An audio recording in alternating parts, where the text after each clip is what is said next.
నేనంత అధర్మోపదేశకుడనా? కాంతార నివాసులకు మహాయోగేంద్రుల కన్నా విరాజములను పట్టుచున్నాడనే అంత రాజభోగ పురాణము కుండమైనచో రాజసూర్యాది మహాద్వారములను వేసి రాజసరిధముల మధ్యపలేదా తద్ధన రాజుములకు అయిపోలేదా? ఆ మాటలకేమి కాని బాబా నేను ఒక అంశం చెప్పేదా వినము.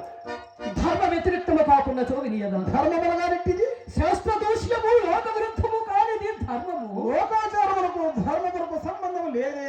అట్లయిన నా మనస్సు నాకు ఇష్టమైన ఏ నీకు ఇష్టము కానిది ధర్మము కాదా ఏమి? అవునా కాదు ఈ వితర్కమేలా చెప్పగలిగిన దానిని చెప్పుమయ్యా బాబా. బాబా అర్జున బాబా నీవును నేను ప్రాణమిత్రుడు అదిగాక పొందవు కదయ్యా. ఆ మాట ఎంత అర్థమేమనగలేదు. అట్టి నాకు అపకారం నడిచిన దురాచారులు నీకు కూడా అపకారం చేసినట్లు కదా.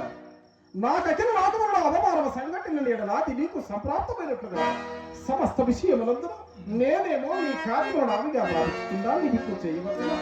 నేను వధించదన్న వారికి నేను శరణమ చెప్పవచ్చున. మన ఉభయం కలిసి ఆ దురాత్మల దండ హస్తిపాలికమలే దేవా నీ ఆలోచించినంతయు నిజము.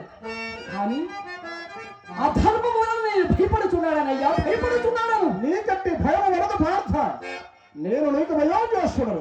గురుజనము ఆనందించినప్పుడు కొండికబాడు ధర్మమని అధర్మము విచారింపక ఏ పని చేయందుకు తండ్రి భార్గవరాముడు పితృనియోగముల తల్లి తన గంట కొట్టడా రెపరేసి దీర్ఘతముల తనయుల మాతృశాసనముల తల్లినేతులముల వారత్రోసిని కావల ధర్మ సూక్ష్మం నడిచి వర్తిమయ్యా పలుకున.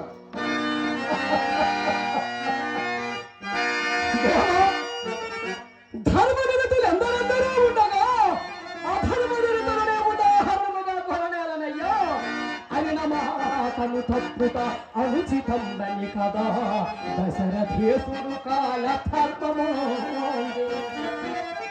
నిత్య సూర్యుడమచో నీతుడవుటనే కదా మన హరిశ్చంద్రుడు ఆలగొలిచే ఆడి తప్పుట దోషమని కదా.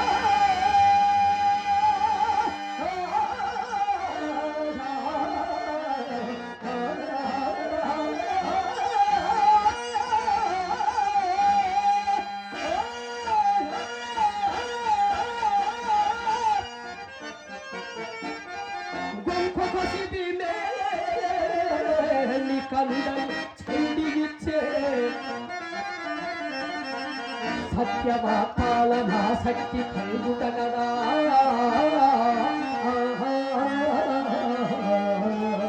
కుదల ఎందును బలి పోయే